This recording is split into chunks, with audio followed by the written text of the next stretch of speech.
देखे बगैर कलमा पढ़ लेंगे। तुम में से किसी ने चांद के टुकड़े होते देखे तब कलमा पढ़ा, तुम में से किसी ने सूरज को पलटते हुए देखा तब कलमा पढ़ा, और वो तो मेरा नूर देखा भी नहीं उन्होंने, कोई मौजज़ा नहीं देखा होगा, लेकिन कोई आशिक कहेगा हुजूर का इश्क ऐसा था, हुजूर का जलवा ऐसा था कि उसकी कोई मिसाल नहीं थी, तो वो भी साथ में कहने लगेंगे लमियाती नज़ीरो कफ़ी नज़रिन मिसले तो नशुद पैदा जाना, जग राज को ताज तो रे सरसो है तुझको शहे तो सरा जाना। जब कोई हुजूर के जलवों की बात कहेगा तो वो बगैर देखे कहेंगे सरवर कहूँ के मालिको मौला कहूँ तुझे, बाग़े खलील का गुले ज़ेबा कहूँ तुझे, तेरे तो वस्फ़ ऐबे तनाकी से है भरी है राखू मेरे शाह, मैं क्या क्या कहूँ तुझे। आका फरमाते हैं तुम देख के कलमा पढ़ते हो, उन्हें मुबारकबाद इसलिए कि वो देख के नहीं बल्कि जो सुनेंगे उसी पे ईमान रखना शुरू कर डाले। ये हमारा इश्क है। लेकिन ये याद रहे कोई भी ताबई सहाबी के बराबर नहीं हो सकता। ख्याल रखे यहां पे मैंने अफजलियत साबित नहीं की है, कोई ये ना कह दे कि वो मौलवी आम उम्मती को सहाबा से अफजल बता के गया, अफजल नहीं बताया है। हुजूर की जानिब से जो मुबारकबादी दी गई है वो बात बताई है। इसलिए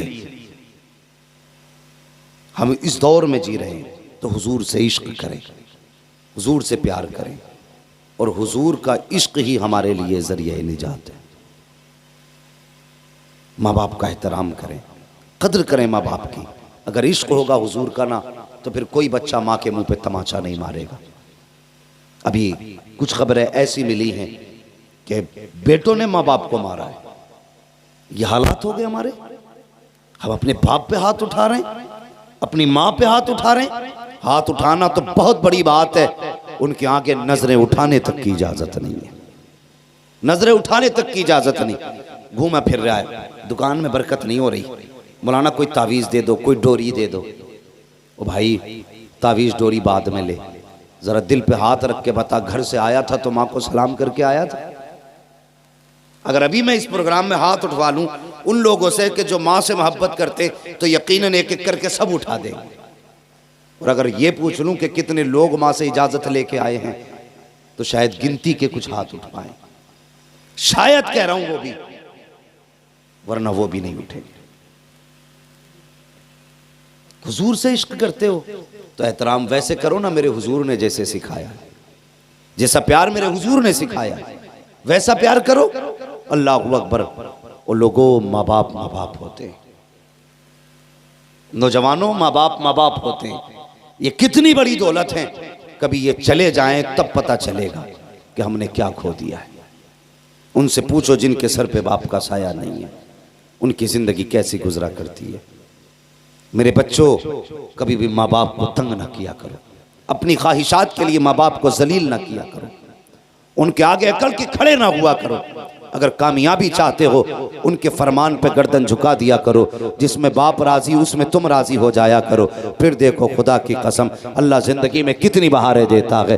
दुकान खोलोगे माँ की दुआएं शामिल होंगी, घर से चलोगे माँ की दुआएं शामिल होंगी, बिजनेस करोगे माँ की दुआएं शामिल होंगी, कोई भी कारोबार करोगे बाप की दुआएं शामिल होंगी। जब ये दुआएं तुम्हारे साथ में हर हाल में रहेगी तो हिम्मत नहीं मुसीबतें तुम्हारे पास आ जाएं, आफतें तुम्हारा दरवाज़ा देख लें। मैंने सुना है और पढ़ा भी है, जब माँ दुआ के लिए बैठती है तो उसकी अकेली की दुआ अगर उसके मुकाबले में 70 वली बैठ करके एक बंदे के लिए बद्दुआ करने बैठ जाएं और एक माँ दुआ करने बैठ जाए तो 70 वलियों की दुआ कुछ बिगाड़ नहीं सकती है। एक माँ की दुआ कश्ती को भंवर से निकाल के किनारे लगा दे।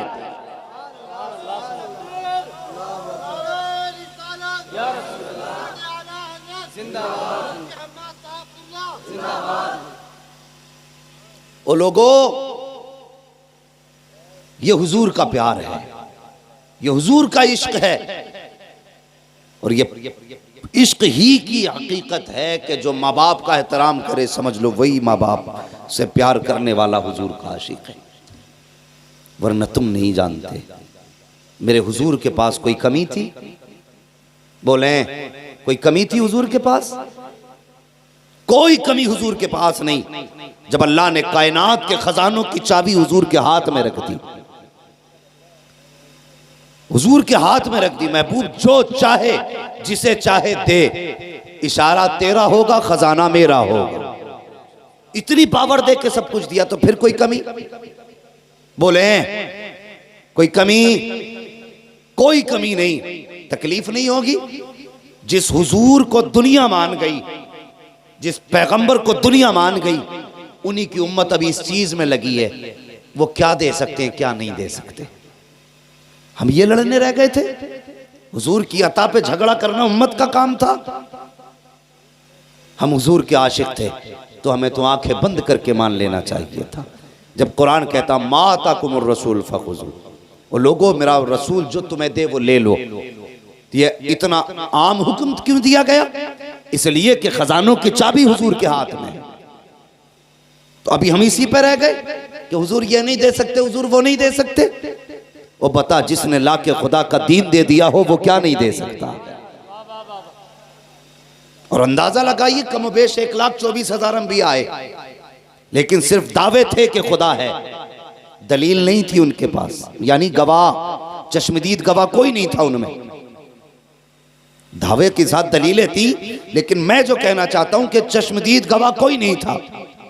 लेकिन जब हुजूर को भेजा गया ना, तो सिर्फ दावा दे करके नहीं, बल्कि दावे के साथ चश्मदीद बना करके भेजा गया। सबने कहा हमने नहीं देखा खुदा को, लेकिन हुजूर ने कहा मैंने देखा। और फिर भी दुनिया ये कहे कि हुजूर को ये खबर नहीं, वो खबर नहीं। और मुझे बता, आला हजरत ने क्या बुरा कह दिया? आला हजरत ने यही बात तो कही है, और कोई गैब क्या तुमसे निहा हो भला, जब ना खुदा ही छुपा तुम पे करोड़ों दुरूद। और जिस जात से खुदा ना छुपा, उससे और क्या छुप सकता है? तो आज उम्मत को ये दिन देखने थे कि हुजूर को ये नहीं आता, हुजूर को वो नहीं आता। उनके इल्म में तनकीस करना, उनकी जात को झुकाना नहीं तो और क्या है? ये इश्क की कौन सी हकीकत है? हम नबी के इल्म को कम बताएं, नबी की बिनाई को कम बताएं। इश्क ये नहीं, इश्क ये है कि एक आशिक हुजूर के जब उनको तख्ते दार पे चढ़ाया गया तो उनके बदन में नेज़े भोंके गए, बर्छियां गाड़ी गई, तड़पा तड़पा के मारने का प्लान था। उन्होंने फौरन सदा दी, या रसूल अल्लाह, अपने आशिक का हाल देख लें। सहाबी की कहानी है, वो कहते या रसूल अल्लाह, अपने आशिक का हाल देख लें। इतनी बात जब कही है ना, अल्लाहू अकबर, वो कहाँ थे, हुजूर कहाँ थे? खंजर चले किसी पे तड़पते हैं हम अमीर, सारे जहां का दर्द हमारे जिगर में है। उन्होंने आवाज दी, हुजूर अपनी जगह से उठे और सामने वाली पहाड़ी पे आके खड़े हो गए। फिर उनके नेज़े लगते रहे, तीर लगते रहे, वो मुस्कुराते रहे। पूछा गया, इतने जख्मों पे भी मुस्कुरा रखे को? तो उन्होंने कहा था, जब सामने जाना हो तो दर्द का एहसास ही नहीं होता। ये इश्क था उनका, और वो जानते थे, वो जानते थे कि हम हुजूर को आवाज देंगे तो हुजूर सुनेंगे, हुजूर को आवाज देंगे तो हुजूर हमारी सदा को सुनेंगे। वो इस बात को जानते थे। आज हम इस बात में झगड़ा कर रहे हैं। खुदा के वास्ते अब ये झगड़े खत्म करो। हुजूर को जैसा मानने का हक है वैसे मान लो, वरना झगड़ा हमारा भी किसी से नहीं है। किसी ने जमीन हमारी नहीं हड़पी है, किसी ने जायदाद पे कब्जा नहीं किया है। तकलीफ इस बात की है, उम्मत आज तक इसी में लड़ती रह गई। हुजूर को क्या खबर है क्या नहीं। अगर खबर ना होती तो हजारों बरस पहले कयामत की निशानियां बता देते। अगर खबर ना होती तो कयामत कब आएगी ये हुजूर बता देते। वो भी तो कह देते कि इसका इल्म सिर्फ अल्लाह को है, मैं नहीं जानता। लेकिन जो निशानियां बता रहा है वो कयामत कब आएगी ये भी बता रहा है। इसलिए खुदा रहा, हुजूर की जात पे झगड़ा ना करो, हुजूर की जात पे झगड़ा ना करो। हुजूर की जात झगड़े के लिए नहीं, हुजूर की जात इत्तेहाद के लिए, हुजूर की जात इत्तेफाक के लिए है। और लोग कहते हैं यार सब कलमा पढ़ने वाले हो, फिर इत्तेफाक क्यों रही है? तो सीधी सी बात है, तुम भी हुजूर को ऐसा मानो जैसा अबू बकर ने माना है, जैसा हुजूर को उमर ने माना है, जैसा हुजूर को उस्मान गनी ने माना है, जैसा उस्मान को मौला अली ने माना है, वैसा मान लो, इख्तलाफ भी खत्म हो जाएगा। तुम भी ऐसा मानो जैसा हुजूर के सहाबा ने माना है, और इतना कह दो मैं मुजरिम हुआ का, मुझे साथ ले लो कि रास्ते में है जा बजा थाने।